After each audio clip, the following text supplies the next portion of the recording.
Olá, hoje nós vamos falar sobre pré-história. Esse período iniciou com o surgimento do homem e findou com a criação da escrita. Lá no século XIX a gente teve a definição do que é a história e fez essa divisão, sendo este período aqui o anterior ao surgimento da escrita. Entretanto, é válido ressaltar que ele é criticado por alguns historiadores, pois trata como se os povos que vieram antes da escrita não fossem capazes de produzir sua própria história. Bem, no geral ele é dividido em Idade da Pedra e Idade dos Metais, mas na maioria dos casos a gente vai ter essa distinção em período paleolítico e neolítico, ok? Então, nos períodos da pré-história, a gente teve o paleolítico, que foi a Idade da Pedra lascada, que a gente teve como principais características o nomadismo, ou seja, os seres humanos nessa época não tinham se fixado em nenhum ambiente, eles não dominavam a arquitetura, por isso eles tinham que viver em cavernas, eles eram caçadores e coletores. Nessa época eles já tinham domínio do fogo, que permitia uma maior proteção do lar, o cozimento de alimentos e uma maior socialização, porque eles se reuniam nas fogueiras.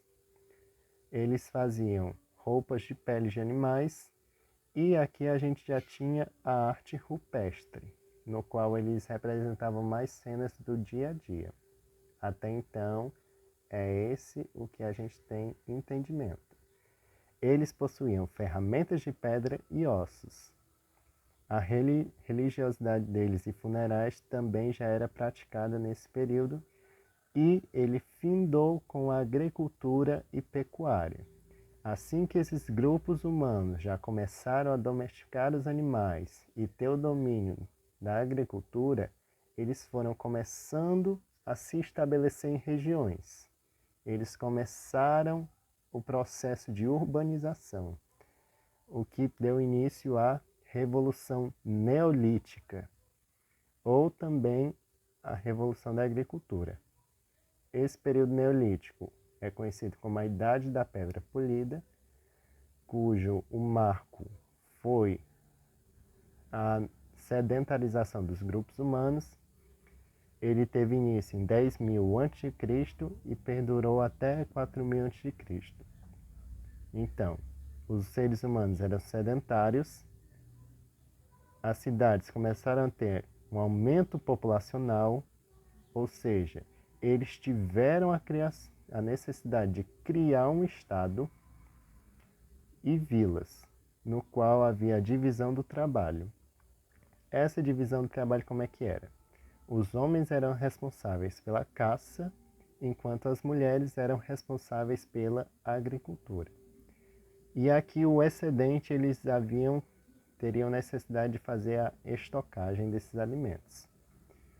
Aqui começou a criação da cerâmica, tecelagem e da roda. Aqui eles já começaram a ter um controle maior da arquitetura, por isso aqui a gente vai encontrar monumentos e casas, e ele findou com a descoberta dos metais, o que deu origem ao nosso último período da pré-história. Esse período se subdivide em três: a Idade do Cobre, que foi o primeiro metal a ser descoberto pelos seres humanos, a Idade do Bronze e a do Ferro. Ele iniciou em 4.000 a.C. e durou apenas 500 anos. Ele teve a maior divisão e especialização do trabalho, o aperfeiçoamento do comércio e do artesanato. Aqui a gente começava a produzir obras de arte com os metais. Eles começaram a fabricar armas para guerras. Eles tinham a necessidade de registrar a produção de excedentes, porque aqui começou a se desenvolver as práticas de comércio. Então, se eu não tenho o controle, o registro adequado desses excedentes, eles já começaram a ver uma dificuldade nesse processo. Então, eles começaram a desenvolver a escrita. por isso que esse período se encerra justamente com o desenvolvimento da escrita. Bom, eu espero que vocês tenham gostado. Esse foi um resumo sobre a pré-história e a gente se vê depois.